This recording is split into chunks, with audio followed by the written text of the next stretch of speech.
Halo sahabat pemirsa di mana saja berada. Saya saat ini bersama salah seorang mahasiswi dari salah satu perguruan di Kota Tegal. Selamat siang, Mbak. Selamat siang.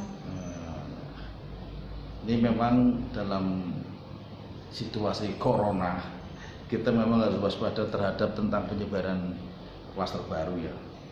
Antara lain harus tetap memakai masker, tapi kalau pakai masker nggak kelihatan. Copot aja nggak apa-apa sebentar, apa karena ngomong copot ya. Nah nanti kita pasang lagi. Oke.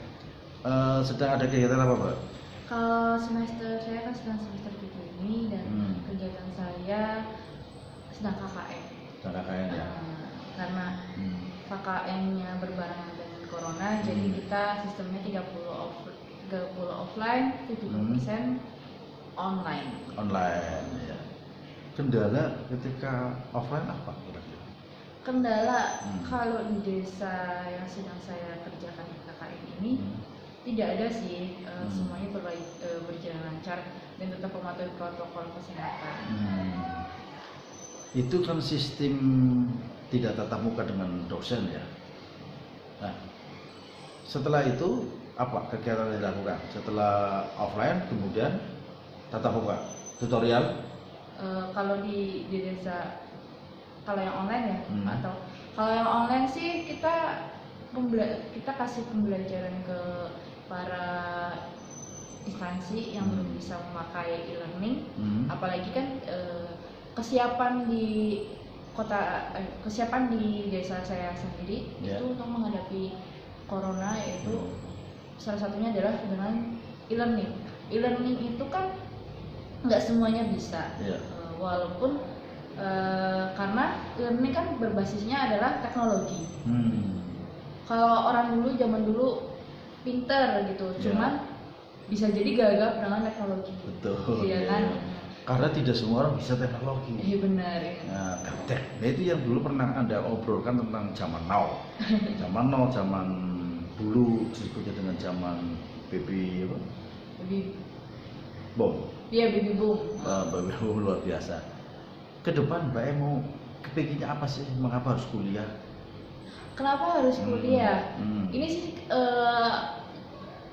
pertanyaan yang sering didapetin sama saya. Cewek kok nanti juga ujung-ujungnya dapur gitu. Cewek kok ujung-ujungnya juga nanti jadi istri orang. Dapur, kasur, sumur. Jadi 3R ya. Nah, dapur ya memang perempuan harus pandai memasak. Ya sumur ya bolak-balik tentang isa-isa kebutuhan rumah tangga. Terus terakhir kasur. Ya harus pandai ya natani kasur gitu maksudnya. Kalau menurut saya cewek nggak perlu harus bisa masak kalau sekarang. Oh gitu. Iya. Karena ada online ya. Benar. Cowok juga bisa. Cowok juga bisa masak. Sekarang banyak banget nih malah yang cowok yang bisa masak dibanding cewek gitu. Tapi nurani perempuan kan harus bisa masak. Misalnya ya setidaknya paling nyeplok telur lah. Oh, kalau itu saya juga bisa. Ini kalau anak-anak kos biasanya, karena saya pernah hidup merantau, ya paling gampang Indomie nyeplok telur sambil merajang daun bambang daun brambang daun bawang. Oke Mbak, terkait dengan zaman now yang Anda pernah katakan bahwa zaman keterbukaan. Apa sih sejauh mana tentang keterbukaan itu? Kalau zaman sekarang itu sudah banyak banget keterbukaan untuk kita dari kitanya, penelitian kita, apalagi umur 20 tahunan itu kita sudah mulai kritis, kritis akan sesuatu, kritis menemui sesuatu hal yang janggal, kok bisa ya gitu, kenapa gitu. Contohnya, janggal misalnya, kayak misalnya di dunia politik ada yang janggal, pasti kan umur 20 tahunan akan lebih membuka matanya, mencari tahu apa kejanggalannya. Oh begitu, jadi serba ingin tahu ya. Keinginan tahunya menjadi kuat. Semuanya di bidang entah itu baik di internal tubuh atau di eksternal kehidupan dunia politik di luar. Salah satu yang ramai saat ini adalah Menteri Kelautan yang sedang ditangkap oleh KPK. Benar. Pernah membaca di? Kalau itu saya belum baca, tapi pernah mendengar. Benih lobster. Oh iya betul, kesandung body lobster. Sebenarnya enggak sih, dia korupsinya diduga disangka sekitar 750 itu bentuk hadiah.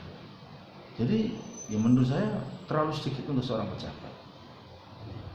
Menurut Anda gimana? 750 juta, bukan miliar. Oh, 50 gitu. Kok saya tinggi Pak, saya nggak pegang uang soalnya. Tapi untuk seorang menteri kan. Oh ya, untuk sekelas menteri memang terlalu sedikit gitu. Iya, untuk seorang menteri ngapain ya? Untuk saya terlalu banyak Pak. Oh iya, saya juga terlalu banyak karena nggak pernah pegang uangnya. Kemudian keterbukaan dan keinginan tahuan perempuan itu sampai sejauh mana terkait dengan, mohon maaf, hubungan biologis? Kalau saya pribadi, saya orangnya harus tahu dulu. Dalam artian saya nggak mau dibodohin oleh lawan jenis, oleh sesama manusia. Saya nggak mau dibodohin. Nggak apa-apa pura-pura bodoh di depan, cuma sebenarnya saya tahu. Harus terbuka kan? Kan ini dalam keterbukaan. Tidak boleh malu, Benar. tidak ada yang disembunyikan. Saya cari tahunya terlalu, maksudnya saya pengen cari tahunya tuh harus detail. Oh, pengen tahu banget. Oh iya, pengen tahu banget gitu. Jadi kalau saya dibikin kepo sekali, masih kalau nggak mau cerita ya udah nggak usah cerita, jangan bikin kepo. Soalnya kalau udah bikin kepo, penasaran banget gitu. Jadi begini, di dalam ilmu psikologi kejiwaan itu terbagi menjadi umur 0 sampai 7 tahun adalah masa kanak-kanak yang meniru. Anak-adik kecil meniru kakaknya, melompat-lompat, mencoret-coret tembok karena masa mencoret. Nulis, membaca, benar. 7 sampai 12 adalah masa sekolah. Jadi anak itu harus sekolah di sekolah pendidikan yang tingkat terendah setelah playgroup. Kemudian 12 sampai 17. Ini yang berbahaya bagi perempuan. Namanya prapuber. Apa yang kamu ketahui tentang prapuber? Biasanya ini umur 17. Ya, sebelum dari 14 sampai 17. Iya, 14 sampai 17 tuh banyak ingin tahu juga. Bukan, cinta-cintanya tuh mulai muncul, kayak dicie-ciein langsung baper, jalan sama cowok berdua padahal mau ke kantin, padahal kan cuma temen langsung baper, langsung terenyuh gitu. Iya, cantik banget nih. Nah itu langsung baper gitu, dibilang. Begitupun dibilang kebalikannya, misalnya jelek banget sih, kita juga langsung merasa, aduh masa iya sih kita dibully. Banyak juga kasus pembulian di SMP di umur rentak seperti itu. Jadi umur 14 sampai 17. Iya. Jadi 14 sampai 16 namanya prapuber. Memasuki usia 17 namanya puberitas sesungguhnya. Di mana orang supaya ingin tahu apa sih seks sesungguhnya. Mencoba-coba begini boleh, begini tidak, begini apa boleh, dan seterusnya. Nah, ketika memasuki melewati masa puber itu, kalau tidak bisa mengendalikan diri, maka banyak orang yang terjerumus dalam arus. Dan dari penelitian 10 dari perempuan yang umur itu, mohon maaf, rata-rata sudah dalam tanda petik mereka sudah mengorbankan hal yang paling vital, kesengajaan, disengaja, atau memang kecelakaan. Menurut kamu? Kalau di era sekarang, you're virgin, not virgin, sama aja. Sama saja. Karena sudah tidak tabu lagi. Iya, karena tidak tabu lagi. Pemasaran film porno, film sudah muncul. Situs-situs sudah banyak. Mau direntas apapun, sebanyak kominfo merentas, pasti akan ada. Dan tidak bisa kominfo. Tidak bisa mencegah. Karena serangan udara bombastis. Benar. Sebenteng sekota apapun, setebal tembok apapun masih tetap menembus. Dan itu sudah menjadi konsumsi masyarakat di era sekarang. Konsumsi masyarakat, kebutuhan. Iya, gak mau semunafik apapun. Saya nggak pernah menonton seperti itu. Coba ditodongi seperti ini, pasti akan nonton. Oke, setuju. Sekarang umur berapa? Saya 22. Oh, luar biasa. Ini 22 namanya masa adolesen. Di mana 22 pengen punya pacar tetap, pengen punya pekerjaan tetap, pengen punya kehidupan yang lebih mapan, termasuk meniti rumah tangga. Sampai memasuki umur 24 tahun adalah masa dewasa penuh. Dewasa semacam pola pikir, psikis, dan dewasa secara fisik. Dan dalam memasuki masa dewasa adolesen ini, Anda sudah saat ini Anda lagi bimbang, siapa ya? Itu pasti. Benar. Karena dalam teori psikologi pendidikan seperti itu. Oke, tadi keterbukaan di dalam internet. Mohon maaf, kembali lagi untuk jujur. Sudah berapa kali Anda nonton film itu? Kalau saya kalau saya pribadi, saya tidak menghitung. Tidak menghitung ya? Tidak menghitung lah. Karena mengalir begitu saja. Iya, kalau misalnya, misal film semi gitu, ternyata alurnya bagus, tapi akan ada adegan seperti itu, ya akan saya tonton. Tergantung persepsi kita gitu, dalam artian filmnya bagus, jalan ceritanya bagus, hikmahnya akan Iya, iya. diambil juga bagus. Jadi itu Ada- namanya sex education ya. Iya, kita menonton seperti itu, sudut pandangnya akan seperti apa dulu gitu. Iya.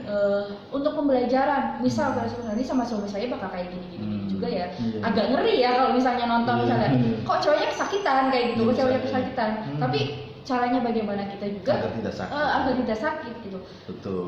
Tidak, saya tidak mau suami saya yang enak, saya enggak, itu kan tersiksa juga. Betul. Jadi ini yang disebut era keterbukaan. Iya kan? Harus sama-sama enak. Heeh. Dan memberi pemahaman suami itu tidak boleh memaksa. Ah, Calon suami atau Benar. suami tadi yang Anda katakan, loh jangan egois dong. Mengapa lo yang enak gua gak enak? iya benar. Maka ada butuh adalah sex education tadi. Bagaimana caranya kita beradaptasi dengan melakukan hal seperti itu? Caranya, maksudnya caranya gimana sih biar sama-sama enak? Caranya gimana sih biar sama-sama mengerti gitu? Maksudnya aku pengen gaya ini gitu. Ya. Dan si suami misalnya, Masih tabu, masih ragu, masih iya, malu, atau misalnya. misal gitu, suaminya pengen gaya yang kasar. Kadang kan gini, ada orang yang pengen main kasar, tapi caranya nggak mau gitu, dan langsung karena mungkin nggak ngerti. iya gitu, dan kiranya itu KDRT.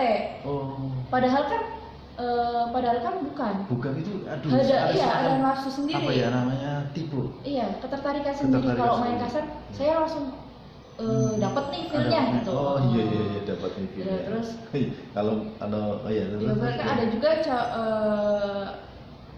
ada juga yang misalnya mainnya secara halus gitu, atau juga ada pasangan yang mainnya unik gitu kan, kita nggak tahu, kita harus tahu pasangan Keinginan kita pasangan tipenya itu. seperti apa. Dan pasangan itu harus mengerti tentang Iya, pemuasan gitu kan, dan aku nggak mau kayak misalnya kamu enak aku nggak enak gitu. Nggak bisa, Iya. harus sama-sama enak. Sama-sama enak gitu. Nggak boleh egois ya. Namanya berdua ya harus sama-sama berbagi kan gitu. Iya setuju.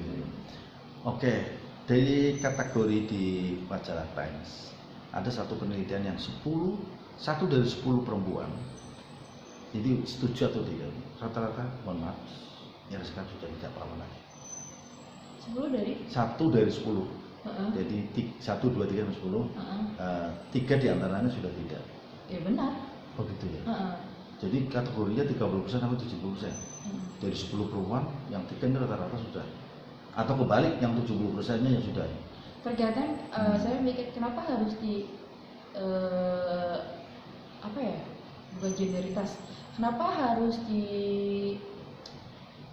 Dia bisa genderitas. kotak-kotakan Cowok pun mungkin iya. iya. Kenapa harus di Iya, kotak-kotakan kehilangan, mohon maaf, kehilangan perjalanan? perjakanya. Tapi memang lebih bombastis ketika pemberitaan itu mengarah kepada sosok perempuan. Tapi berarti setuju Benar. ya begitu ya.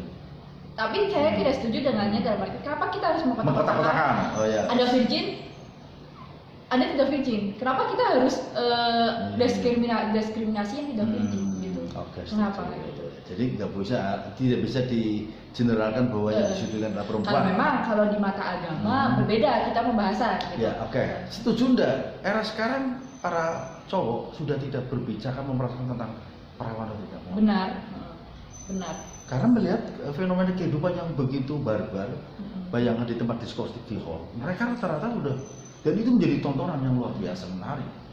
Orang tua sudah tidak was-was, si pelaku pun sudah merasa enjoy dan nikmat. Pernah merasakan Jadi seperti itu ya? sebenarnya di Indonesia ini kehidupan seperti ini kan baru dimulai. Benar Masa? kan? Oh. Kehidupan seperti ini kan baru dimulai. Iya. Ya kan? Berbeda dengan di Amerika, Jepang. Yang barat ya. Kalau mereka- Jepang bukan barat. Oh iya, timur. Berbeda di Amerika, Jepang atau di bagian luar gitu. Mereka itu sudah menjadi budaya, bukan budaya juga, menjadi sebuah apa ya, hal yang ya udah itu hak orang lain gitu. Oke, Kita mah karena, sebagai sudah tidak privasi iya, lagi. Oke, Anda punya teman perempuan berapa? Teman akrab? banyak, 10 ada? lebih dari itu. Lebih dari. Yang 10 itu rata-rata gimana? Wah, saya nggak pernah tanya Pak. Oh, bertanya. Ya, saya nggak mau tahu. Anda bisa menebak-nebak aja. Enggak, jadi juga saya nggak mau menebak-nebak. Oh, Itu enggak. urusan dia Oh, gitu. iya. Ya, saya kalau misalnya dia cerita ya saya dengarkan, kalau nggak mau cerita ya udah gitu. Tapi yang jelas setuju ya, 3 dari 10 perempuan rata-rata sudah tidak perawan lagi ya. Betul. Anda pernah bercinta?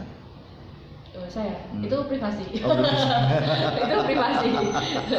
Oke guys, bincang kita pada hari ini sangat menarik yang tadi dengan era keterbukaan, dan dia salah satu mahasiswi yang sedang melakukan bukan penelitian tapi melakukan kegiatan KKN.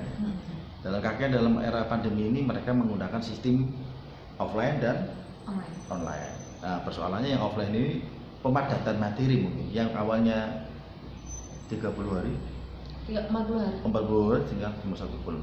1 bulan pun dikurangi minggu mungkin. Dikurangi ada acara penarikan atau karena itulah kehidupan yang harus kita lakoni, dan kita harus menerima kenyataan bahwa era sekarang sudah sangat terbuka sekali tentang kehidupan teknologi yang berjalan. Jangan lupa guys, kita pesannya 3M. Yang pertama memakai masker, oke, setuju. Kedua mencuci tangan, dan yang ketiga menjaga jarak. Oke, saya menjaga jarak. Jangan lupa guys, subscribe di Tambari Gustaf.